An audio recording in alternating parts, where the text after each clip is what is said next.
साथियों, वैसे तो हर शनिवार मैं किसी न किसी एक वर्ग से बात करता हूं। आज जिस वर्ग के लिए मैं बात आपके सामने रखने जा रहा हूं वो ऐसा है गरीब वर्ग, एक अंत्योदय का ऐसा वर्ग जिन्होंने जैसे तैसे अपनी पूंजी लगा करके मकान तो बनाए, लेकिन किन्हीं कारणों से उनके मकान में कोई छोटी मोटी नुक्स हो गया, तरेड़ आ गई, रिपेयर की जरूरत पड़ गई। ऐसे लोग हमेशा अपने मकान के उस सुख को जिसको लेना चाहते हैं उसमें भी कई बार कमी रह जाती है। हमने 2018 में ऐसा विचार किया कि ऐसे जिनके अपने मकान होते हैं गरीब लोगों के, उनकी अगर मुरम्मत की आवश्यकता होती है तो doctor B are Ambedkar ji के नाम से आवास नवीनीकरण योजना ये बनाई और प्रारंभ में एक मकान की मुरम्मत के लिए जो गरीब बीपीएल के परिवार हैं उनको 25,000 रुपये देना शुरू किया। ये योजना केवल अनुसूचित जाति वर्ग के लोगों के लिए उपलब्ध थी। बाद में इस राशि को हमने बढ़ाकर 50,000 रुपये किया और अब जो भी बीपीएल के परिवार हैं, चाहे वो किसी भी जाति के किसी भी वर्ग के हों, उन सब के लिए 80,000 रुपये की राशि ये मंजूर करने के लिए हमने योजना दी है। और अभी तक इस योजना के लगभग 66,000 परिवार ये लाभार्थी हो गए हैं। गरीब परिवार को आखिर आवास चाहिए, रोटी कपड़ा भी चाहिए, ऐसी व्यवसाय के नाते से उसको रोजगार चाहिए, उसको शिक्षा सुरक्षा चाहिए। तो इन सब बातों का ध्यान रखते हुए हम आगे बढ़ रहे हैं और अब गरीब परिवारों की सुख सुविधाओं के लिए या उनके गुजारे करने के लिए जितनी चीजों की आवश्यकता वो सब हम कर रहे हैं। जहां तक मकान की बात है, प्रधानमंत्री जी ने ऐसे गरीब परिवारों के लिए प्रधानमंत्री आवास योजना को इसको चालू किया। हरियाणा में भी हमने शहरी इलाकों में लगभग 15,000 मकान तैयार करके दिए, 14,500 के आसपास अभी भी निर्माणाधीन है। इसी प्रकार ग्रामीण क्षेत्र के अंदर 26,300 मकान बना करके और हमारा जो टारगेट है उसको पूरा कर रहे हैं। लेकिन अभी भी बहुत से परिवार ऐसे हैं, गरीब हैं, जिनके सिर पर अपनी छत नहीं है। हमने अलग से एक प्रदेश की योजना मुख्यमंत्री शहरी आवास योजना ये बनाई है। इसके लिए जिन लोगों के अपने मकान नहीं है और जिनकी आय 1,80,000 रुपए से कम है, ऐसे लोगों से हमने आवेदन मांगे हैं कि इस प्रकार की योजना का लाभ कौन कौन उठाना चाहते हैं। लगभग 1 लाख परिवारों की सूची हमारे पास आई है। अभी ये पोर्टल चालू है और भी नाम इसमें आ सकते हैं, लेकिन पहले चरण में हम 1 लाख मकान, ऐसे फ्लैट्स या प्लॉट्स ये उन लोगों को देंगे जिनके सिर पर छत नहीं है। तो इस प्रकार का ये काम हमें भी सुकून देता है। और आज की बातचीत के माध्यम से तो मैं ये भी जानकारी लेना चाहता हूं कि हमारी जो अंत्योदय की जो योजनाएं हैं, बहुत सी योजनाएं, इनका सीधा लाभ लोगों को कितना मिल रहा है। आखिर योजनाओं में हम लोगों ने शिक्षा के नाते से भी योजनाएं बनाई हैं, स्वास्थ्य के नाते भी बनाई हैं, अन्न के नाते भी बनाई हैं।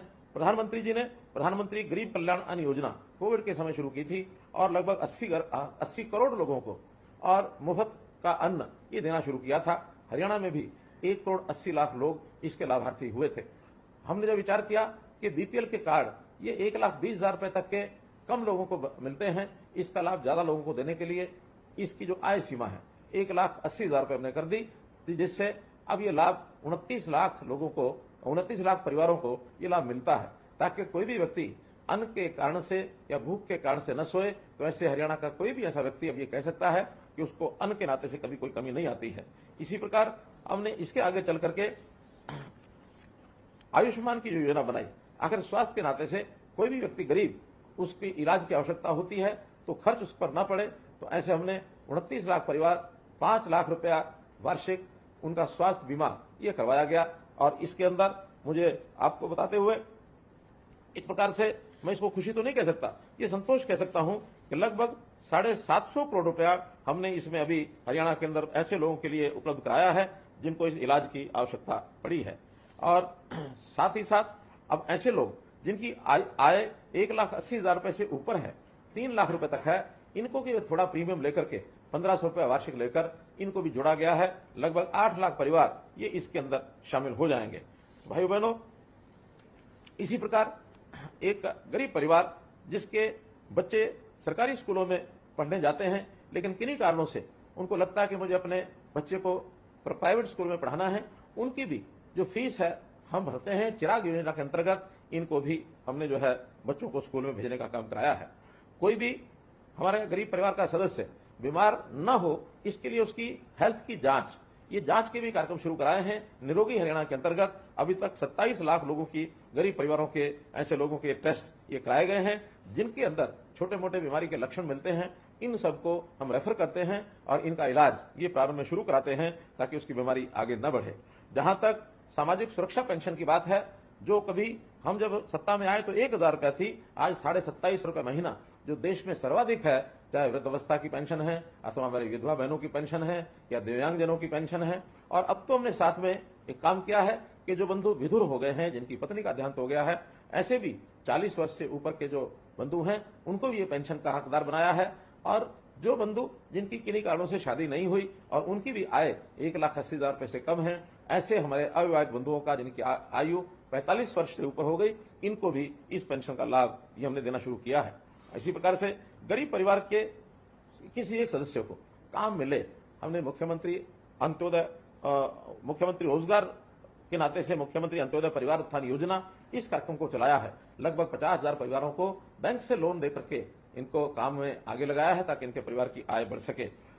इसी प्रकार जो गरीब परिवार है उनको नौकरी के नाते से 5 अंक अलग मिले। जिसके घर में एक भी नौकरी नहीं है उसको 5 अंक अलग मिलने चाहिए ताकि उनका परिवार का सदस्य कोई ना कोई नौकरी प्राप्त कर सके, ताकि परिवार का व्यक्ति रोजगार करके अपनी कमाई करे, तब अपने परिवार का पालन पोषण करे। ये आत्मनिर्भर बना करके उनको आगे बढ़ाने का हमारा जो योजना है ये है।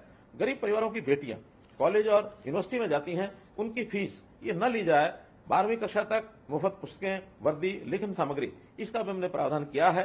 जो मेधावी छात्र हैं उनको वार्षिक 12,000 रुपए तक छात्रवृत्ति ये उनको मिलती है। पोस्ट मैट्रिक छात्रवृत्ति 13,500 रुपए वार्षिक ये भी दी जाती है। इस प्रकार शिक्षा में ये बच्चे कैसे आगे बढ़ें, इसकी हमने योजना की है। घर में आखिर मकान तो हुआ, लेकिन मकान के अंदर, हर घर के अंदर चूल्हा है कि नहीं है, गैस चूल्हा और गैस का सिलेंडर ये देश भर में उपलब्ध कराया गया है। हरियाणा में भी 9 लाख परिवारों को हमने जो गैस सिलेंडर चूल्हा ये उपलब्ध कराया है। ऐसे ही श्रमिकों को गरीब रियायती दरों के ऊपर और आहार मिले। अटल कैंटीन्स अंत्योदय आहार योजना के अंतर्गत 10 रुपए में थाली श्रमिकों को दी जाए, चाहे वो सब्जी मंडी है, अनाज मंडी है, अथवा चाहे गरीब लेबर का जो चौक है वहां पर है। तो ऐसे शुगर मिले हैं, ऐसे स्थानों के ऊपर बहुत सी 100 से ऊपर लगभग हमारी जो कैंटीन्स हैं ये चल रही हैं। गरीब परिवार की बेटी की शादी के समय हमने उन बेटियों की शादियों पर 71,000 रुपए तक, न्यूनतम 51,000, अधिकतम 71,000 रुपए तक भी उस बेटी को शगन के लिए दिया जाता है। अभी तक 60,000 बेटियों को ये शगन जो है दिया जा चुका है। तो मैं आपसे यही कहना चाहता हूं कि गरीब परिवार है उसकी हर समय मदद करने के लिए हमेशा तैयार रहते हैं, क्योंकि बहुत जो सामाजिक तौर पर पिछड़ा व्यक्ति है, गरीब है, अथवा किसी भी तरीके से वो पिछड़ गया है, उसका अधिकार उसको मिले। हम उसकी गारंटी दे करके चलते हैं कि किसी का अधिकार उसको छीना न जाए, उसके अधिकार का लाभ दूसरा कोई ना उठा करके ले जाए। इसके लिए बहुत सी व्यवस्थाएं भी बदली हैं। सबसे बड़ी व्यवस्था जो हमने अब लागू की है वो परिवार पहचान पत्र की व्यवस्था लागू की है, ताकि परिवार पहचान पत्र के माध्यम से जो पात्र व्यक्ति है, पात्र परिवार है, सरकारी सहायता सीधी उसके घर पहुंचे, उसके बैंक के खाते में पहुंचे। वरना अन्यथा एक समय ऐसा था कि जब वो व्यवस्था गरीबों के लिए सरकार तो ऊपर से भेजती थी, लेकिन बीच में लोग किस प्रकार से उसको हड़प जाते थे, इस प्रकार का समय भी हमने देखा। अब किसी भी प्रकार से डायरेक्ट बेनिफिट स्कीम के अंतर्गत जिसका पैसा है उसी को उसके बैंक के खाते में जाता है और इसका बहुत बड़ा लाभ हमारे गरीब परिवारों को हो रहा है। तो मैं तो यही आपको विश्वास दिलाता हूं कि गरीब के साथ हम खड़े हैं। अंत्योदय के नाते से कोई भी गरीब परिवार उसको अवसर पूरा मिले, चाहे पढ़ने का है, चाहे स्वास्थ्य के नाते इलाज कराने की बात है, चाहे उसके मकान की बात है, उसके रोजगार की बात है, हर दृष्टि से उसको आगे बढ़ा करके और समाज की मुख्य धारा में उसको जोड़ा जाए, इसके लिए हम आपके साथ खड़े हैं। आज उन बंधुओं के साथ जिन्होंने अपने मकान के लिए जो सहायता राशि 80,000 रुपये प्राप्त की है, उन सब के लिए मैंने आज की बातचीत रखी है। मैं संभवतः ऐसे लोगों से एक समय पाकर इनसे सबसे व्यक्तिगत बात भी करूंगा, और तब तक के लिए हमारे पास जो भी कोई ऐसा अवसर कभी आए कि हमको आवश्यकता पड़ती है तो ऑनलाइन अप्लाई करें। अप्लाई करने के बाद वो पैसा हमको मिलेगा। कभी कभी उसमें थोड़ा देरी हो सकती है, लेकिन वो सब सिस्टम्स के पुराने जो सिस्टम चले आ रहे हैं, फाइलें बनती हैं, देर लगती है, लेकिन अब हम उसको ऑनलाइन व्यवस्था जब से कर रहे हैं तो जैसे ही एप्लीकेशन आपकी आएगी उसको वेरीफाई करने के बाद तुरंत पैसा आपके खाते में पहुंचेगा। इस प्रकार की व्यवस्था हम निश्चित रूप से करने जा रहे हैं। तो आज के इस अवसर पर आप सब लोगों से मेरी बातचीत हुई। आपका बहुत बहुत धन्यवाद। बहुत बहुत